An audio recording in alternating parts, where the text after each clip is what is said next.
Utsman bin Yahya antek Belanda. Bangsat, ente antek Belanda anjing. Kalau ente mau hina-hina ana, jangan berani ente hina-hina Habaib, apalagi Habib Utsman bin Yahya. Bangsat ente. Orang mana ente? Ana samperin rumah ente. Ente kalau mau hina-hina ana, caci maki ana sepos ente.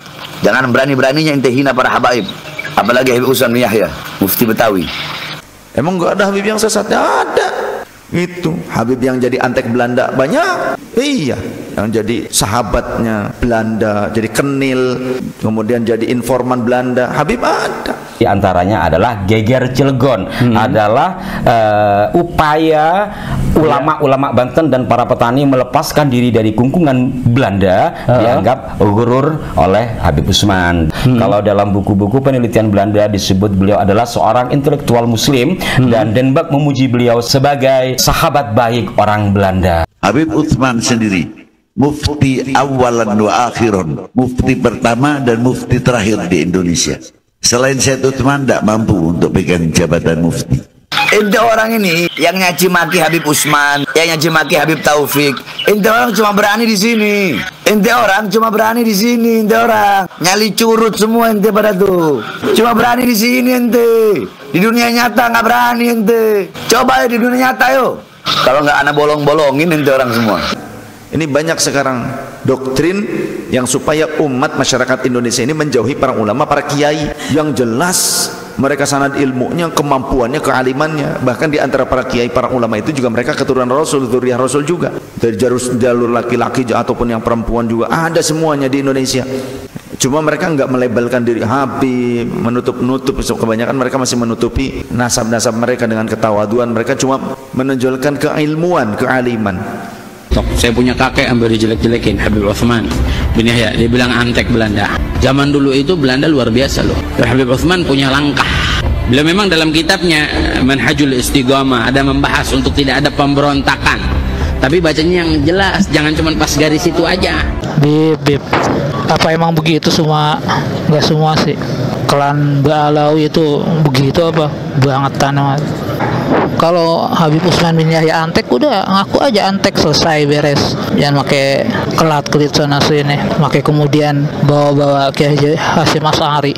Ada tuh Kiai Haji Hasyim Asy'ari, bikin emosi orang aja. Ini tentang gurur, bermula daripada perbuatan gurur, yaitu orang yang mengaku masuk thariqah padahal ia belum kenal dan belum mengetahui akan beberapa syarat-syarat thariqah dan seterusnya. Maka inilah keliru yang dikata gurur di dalam suatu perbuatan adanya, dan demikian pula sangka setengah daripada orang yang jahil pada bab al-jihad, bahwa ia sangka kumpulan bikin rusuh negeri inilah perang sabil.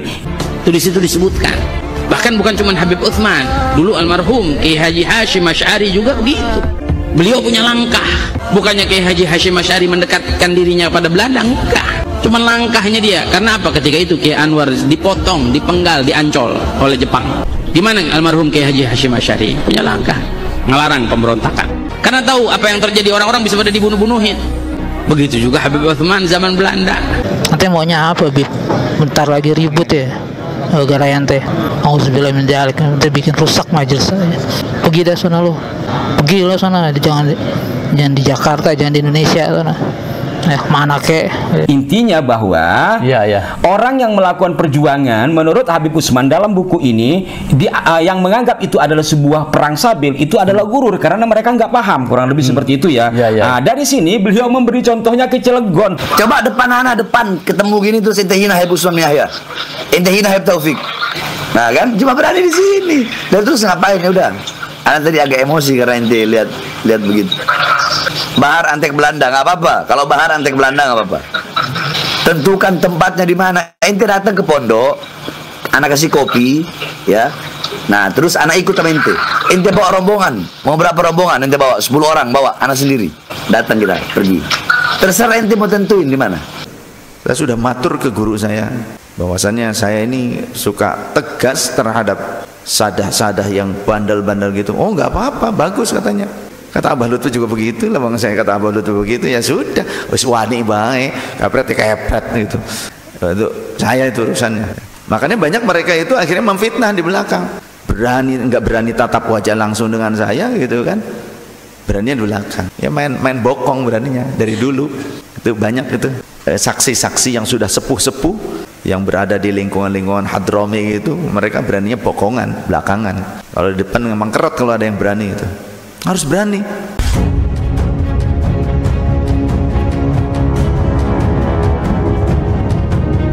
Alah, cuma berani di situ aja, curut. Nih lihat, dari tadi ente orang hina ana, ada nggak ana marah? Nggak kan? Tapi kalau ente hina habaib, hina ulama, oh, awas. TIJ bilang Habib Usman antek Belanda, bangsat, mau TIJ kayak mau setan kayak mau iblis kayak, ana makan, ana kan nggak tahu mau siapa, mau bangsat siapa, ngomong Habib Usman Yahya antek Belanda siapa, datang sini, atau nggak tentuin tempatnya di mana? Ente hina ana silahkan. Jangan hina-hina habaib Habib Usman Yahya, jangan. Walaupun anak bukan cucunya Habib Usman, anak pecinta beliau. Geger Cilegon ini berakhir tragis di mana tokoh-tokohnya termasuk Ki Wasid, termasuk Ki Bagus Ismail wafat gugur dalam medan perang, dan sisa-sisa yang tertangkap sebagian diantaranya digantung di lapangan, dan sisa-sisa yang lain dibuang ke Indonesia bagian timur. Bahkan dalam catatan Steinbrink itu juga sampai ribuan.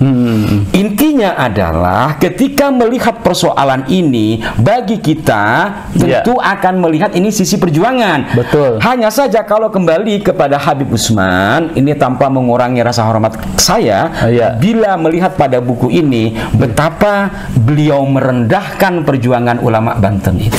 Ramai sekarang menggiring opini, keturunan Mufti Batavia Habib Usman bin Abdullah bin Yahya, Kiai Haji Hashim Asy'ari sebagai antek Jepang. Top, fitnah Anda top, adu domba Anda top. Ya karena perang lah Beb.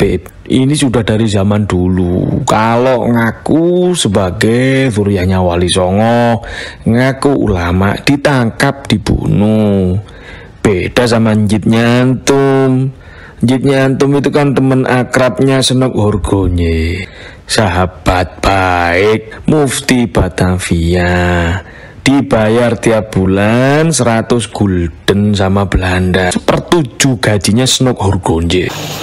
Al ulama warasatul anbiya, pewaris para nabi itu ulama, bukan Habib. Iya memang benar, Habib cucunya Nabi. Jangan dipecah belah, pribumi, imigran Yaman,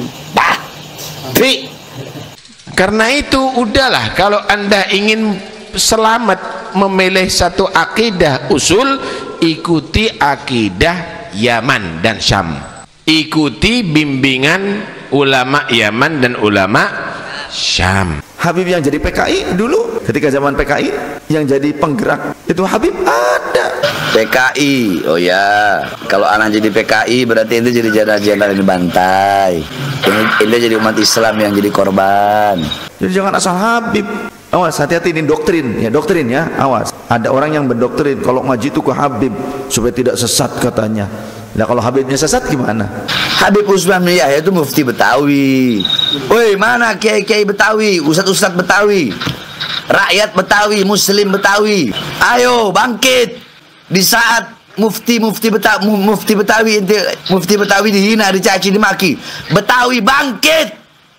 Walaupun pengangkatan beliau sebagai mufti ini juga menurut peneliti-peneliti ya, termasuk temannya sendiri, Habib Usman berdiri di dua kaki antara kepentingan dia sebagai muslim dan sebagai ulama dan kepentingan pemerintah Hindia Belanda. Itu jelas itu. Jangan seenaknya. Negara ini bukan negara mbah moyang dia.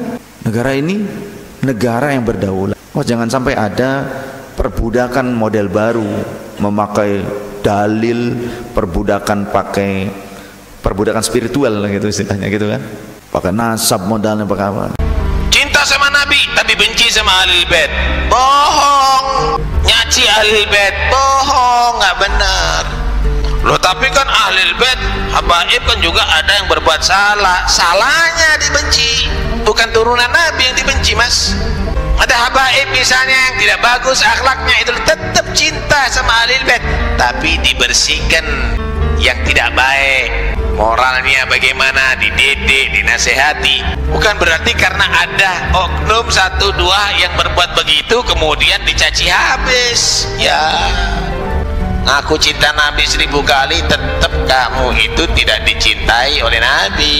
Karena itu buktikan cinta kamu kepada Nabi dengan mencintai ahlil bait. Rupanya sekarang sudah lagi musim ini membenci ahlil bait nih. Kita orang Indonesia, panjenengan semua punya hak untuk hidup nyaman, merdeka. Jangan mau diperbudak. Apalagi kalau ada orang yang akhlaknya buruk kemudian meminta Anda semua bangsa Indonesia menjadi tameng hidup mereka. Jangan mau dengan doktrin di darah kami mengalir darah Rasul SAW. Di dalam tubuh kami mengalir darah Rasulullah. Di dalam tubuh kami mengalir darah Rasulullah. Kami ini cucu Rasul, maka siap kalian bela Habaib, bela kami. Siap kalian angkat senjata untuk Habaib. Yang dibelanya mafia, yang dibelanya begundal. Siap korbankan nyawa demi Habaib. Siap korbankan darah demi Habaib. Siap korbankan nyawa demi Habaib. Allahu Akbar. Wali Songo itu datuknya kalau diurut kembali kepada Sayyid Abdul Malik Ibn Ammil Faqih, itu dari Hadramut. Dan Wali Songo adalah keluarga Ba'alawi, Zuriyah Alwi Amul Faqih. Itu sumbernya dari Vandenberg. Nah, ini nih orangnya, Vandenberg. Sayyid Abdul Malik kan Wali Songo. Iya, jadi para ahli sejarah bukan an-nasabah. Para ahli sejarah bukan an-nasabah. Para ahli sejarah mengatakan kemungkinan mereka ini bersambung ke sini. Sehingga ahli sejarah menuliskan dan menyambungkan kepada Abdul Malik. Beliau menghentikan tulisan nasab hingga ke Abdul Malik. Abdul Malik. Abdul Malik itu Azmat Khan. Azmat Khan. Generasi ke-18 dari Rasulullah. Oke. Yang ini tidak pernah dituliskan. Begitu juga para habaib yang ada di Indonesia kebanyakan dari Hadramut. Hampir seluruh penyebar Islam dunia tadi itu mereka dari Hadramut dan juga dari Syam. Ada nama Snook Hurgunye, ada Vandenberg. Nah, ini semua pemalsu sejarah semua ini, termasuk nasabnya Wali Songo dipalsukan sama mereka. Ya, memang tugasnya ya merusak Islam. Itu sejarah. Iya sejarah, tapi jangan bilang antek, sayang. Paham nggak? Itu paham nggak sih yang maksud? Antek tuh beda. Kalau antek, ente ngomong antek Belanda, berarti Habib Usman bin Yahya kerjasama bersama Belanda untuk bareng-bareng menjajah Indonesia. Itu namanya antek. Ana juga baca sejarahnya, tapi jangan bilang antek. Dan perang Jawa membuat Belanda rugi besar. Dari sini kemudian mereka kan harus mencari tokoh yang bisa mengeliminir gerakan Toriko. Maka dipakailah Habib Usman sebagai mufti yang diangkat oleh Belanda. Dan apalagi bukan hanya mufti ya, beliau juga menjadi sahabat Senduk Horgronye yang mendapatkan gaji 100 gulden kalau dalam bukunya ini. Buku mana? Ada di buku Stenbring ini. Bukan Stenbring. Iya, di sini juga dijelaskan ya. Artinya saya tidak ngarang, memang ada penjelasannya. Justru Mufti Batavia yang difitnah sebagai antek Belanda. Terus mana suaranya orang-orang Nahdlatul Ulama? Beliau berdua sama-sama menjaga bangsa dan juga rakyat Indonesia agar tidak dibunuh, agar tidak dibantai. Kita sebagai umat Islam tidak pantas menuduh seorang ulama, apalagi ini seorang mufti, ya, seorang mufti yang lebih alim, yang lebih paham daripada Hadratus Syekh Kiai Haji Hasyim Asy'ari, yang lebih alim, yang lebih paham daripada Hadratus Syekh Kiai Haji Hasyim Asy'ari. Beliau tidak sembarangan. Kemudian beliau juga satu mufti yang diangkat 1800 berapa ya kalau menjadi sahabat Sendok ini kan ketika Sendok sudah ke sini kan. Sebelumnya Habib Usman ini menjadi sahabat dari Vandenberg, orientalis juga, kemudian dari Holly, orientalis juga. Mengenai fitnahnya, apalagi mufti itu yang angkatnya orang Belanda. Katanya siapa bilang? Umat Islam, ulama-ulama yang ngangkat beliau sebagai seorang mufti. Ya, namanya seorang mufti itu kan dari berbagai macam pengaduan masyarakat umat itu disatukan. Bagaimana nih maslahatnya untuk umat? Jadi nggak sembarangan menjadi seorang mufti itu. Ya, tidak sembarangan. Dan Habib Utsman juga pada usia sudah sepuh ya 1800 mungkin sejajar dengan buku ini, beliau juga diangkat menjadi advisor kantor for Inland Ziken. Kantor ini adalah sebuah departemen milik Hindia Belanda yang mengurusi pribumi. Habib Utsman diangkat menjadi pegawai di situ urusan Arab. Artinya memang beliau dekat banget dengan Belanda. Nah, kalau ada akhlak adab anak yang kurang, nggak ada, jangan ente ikuti. Sekiranya ente lihat, wah ini nggak ada akhlak, nggak ada adab, jangan ente ikuti. Sebab anak tahu apa yang ente tidak tahu. Anak kalau baca Fatihah nggak sama seperti Fatihah orang yang lain. Walaupun ahlul bait Nabi, kalau nggak belajar ke ulama, ya bodoh jadinya. Ya walaupun keturunan Nabi, kalau nggak belajar kepada ulama, bodoh. Ada sekarang yang bilang belajar tuh ke Habib, jangan ke yang lain supaya tidak sesat. Nah, kalau Habibnya blow on, kalau Habibnya sesat, gimana? Jadi saya punya murid namanya Gilang. Itu dia pernah ceramah mengatakan bahwasanya satu Habib bodoh lebih utama dari 70 orang alim.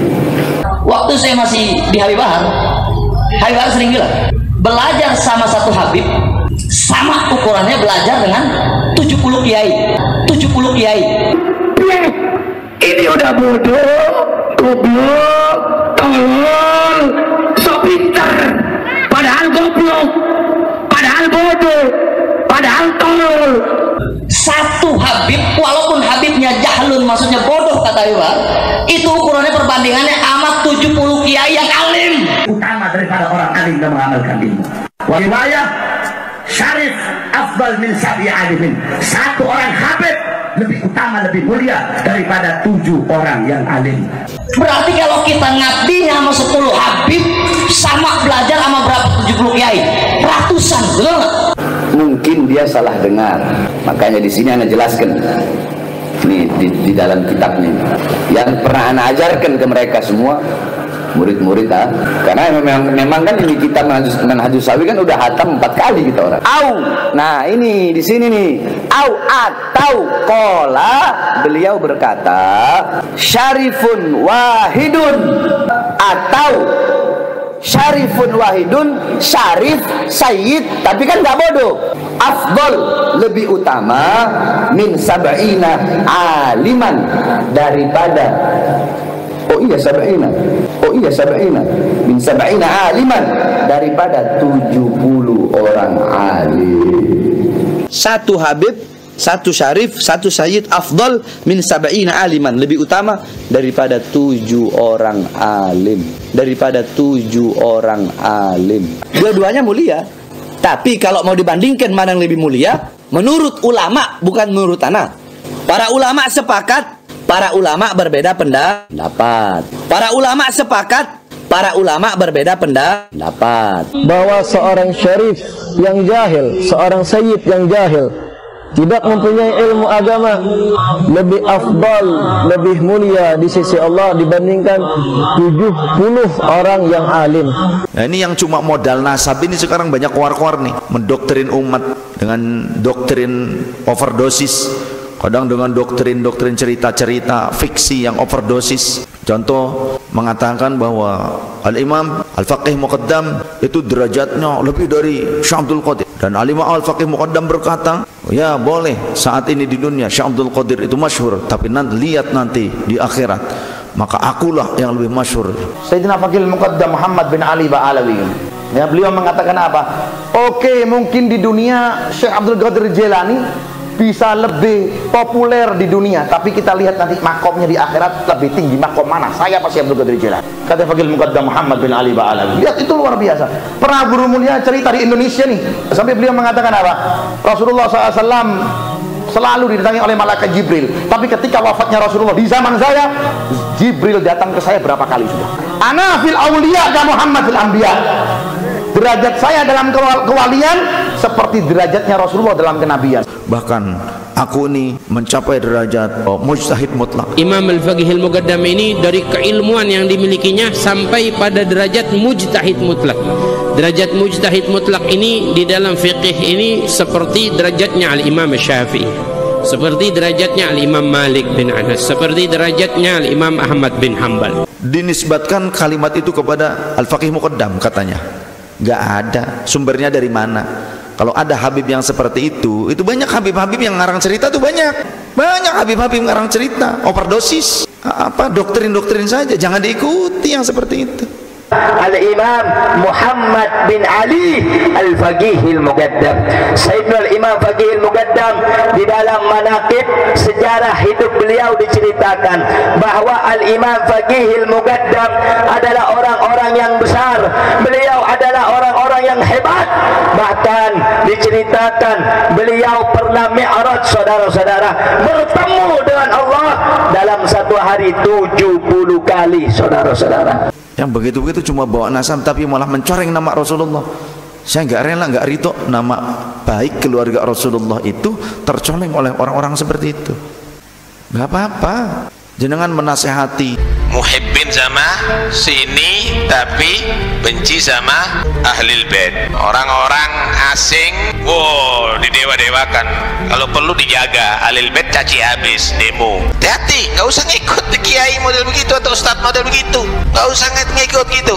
Hormati ahlil bait. Sebagai bukti kamu cinta kepada Nabi. Tanggung jawab lo nanti di hari kiamat, jangan main-main nanti. Menegakkan hukum dah apa-apa, ini negara hukum. Orang yang menyalahi syariat, orang-orang yang buruk akhlaknya, kemudian memperalat umat, jangan mau diperalat. Tidak ada di zaman sekarang yang lebih rela kehilangan nyawanya, hartanya, jiwanya, badannya untuk berjuang di jalan Allah selain daripada para laskar-laskar persaudaraan Islam, saudara-saudara. Oleh karenanya Indonesia harus bangga punya front persaudaraan Islam, betul? Itu banyak tersebar video-videonya ketika di atas panggung. Ini provokator nih suka minta dilindungi oleh umat. Cemen, jangan mau begitu.